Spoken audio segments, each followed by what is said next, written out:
가끔은요, 이 말이라는 게 정말 전쟁터가 되기도 합니다. 캐나다 퀘벡주에서 바로 지금 그런 일이 벌어지고 있거든요. 성중립적인 단어들을 공식적으로 금지하는 새로운 정책이 나오면서 언어의 규칙과 사회의 변화가 정면으로 충돌하고 있는데요.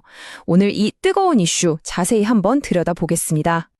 자, 얼마 전에 퀘벡주 정부에서 정말 중요한 발표를 하나 했습니다.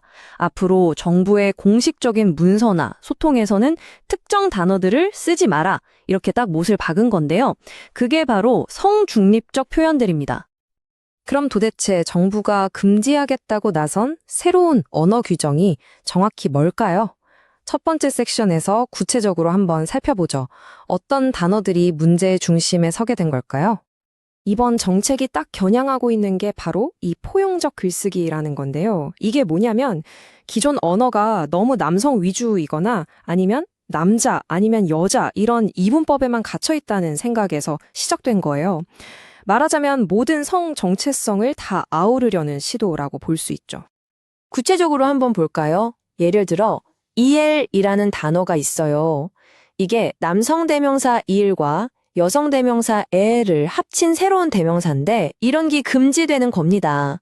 그리고 또 하나, 엣지디용 as처럼 중간에 점이나 기호를 써서 남학생, 여학생을 한 번에 쓰려고 하는 거 이것도 이제 공식 문서에선 안 된다는 겁니다.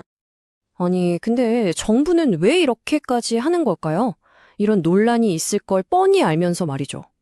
두 번째 섹션에서는 정부가 내세우는 공식적인 이유, 바로 명료성에 대한 주장을 한번 들어보겠습니다.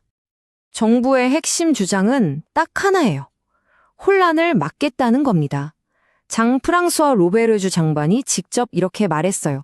마치 모든 사람이 자기만의 문법을 쓰는 것 같아서 말이 안 된다고요. 표준화된 규칙이 무너지고 있다는 위기감이 느껴지죠. 그러니까 정부의 목표는 아주 명확한 거죠. 공식적인 자리에서는 누구나 알아들을 수 있는 통일되고 일관된 프랑스어를 쓰자는 겁니다.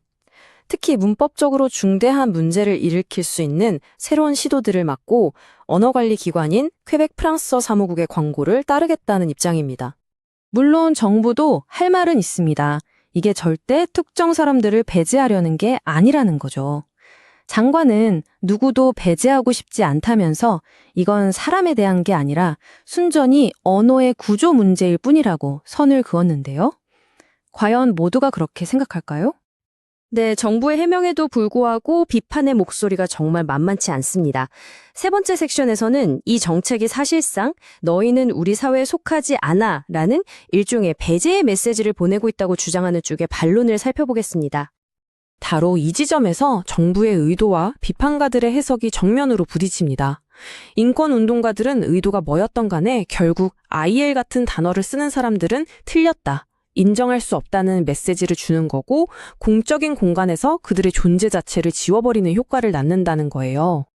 비판은 여기서 그치지 않습니다. 이건 그냥 진짜 심각한 문제들에서 사람들 시선을 돌리려는 정치적인 쇼다 이런 주장도 있고요. 이미 혐오에 시달리고 있는 성소수자 커뮤니티랑은 단 한마디 상의도 없이 오히려 그들을 더 힘들게 만드는 결정이라는 거죠. 정치권 반응도 정말 제각각입니다.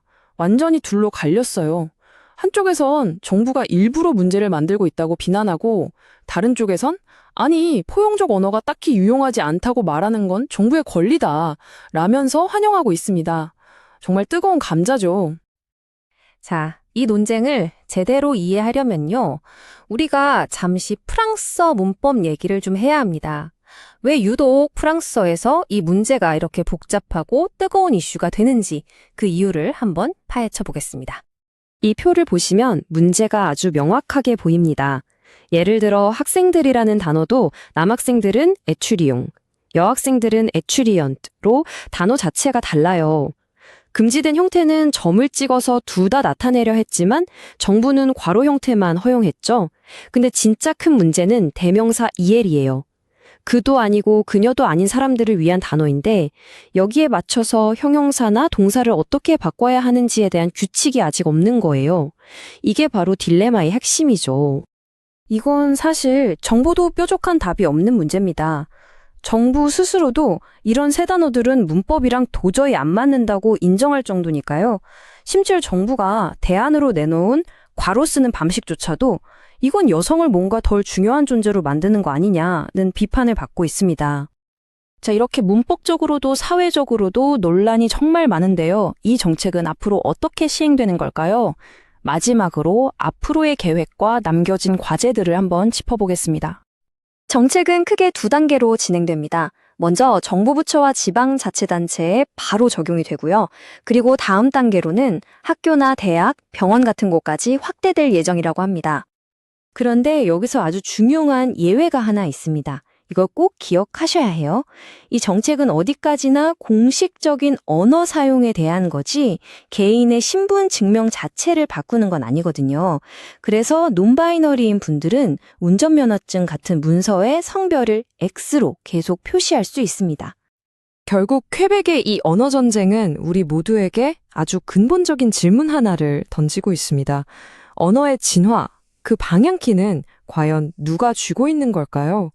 언어는 전통적인 구조를 지키기 위해 규칙으로 묶어둬야 할까요? 아니면 계속해서 변화하는 우리 사회의 모습을 담아내면서 함께 흘러가야 할까요? 이 질문에 대한 정답은 아마 앞으로도 오랫동안 찾아가야 할 것 같습니다.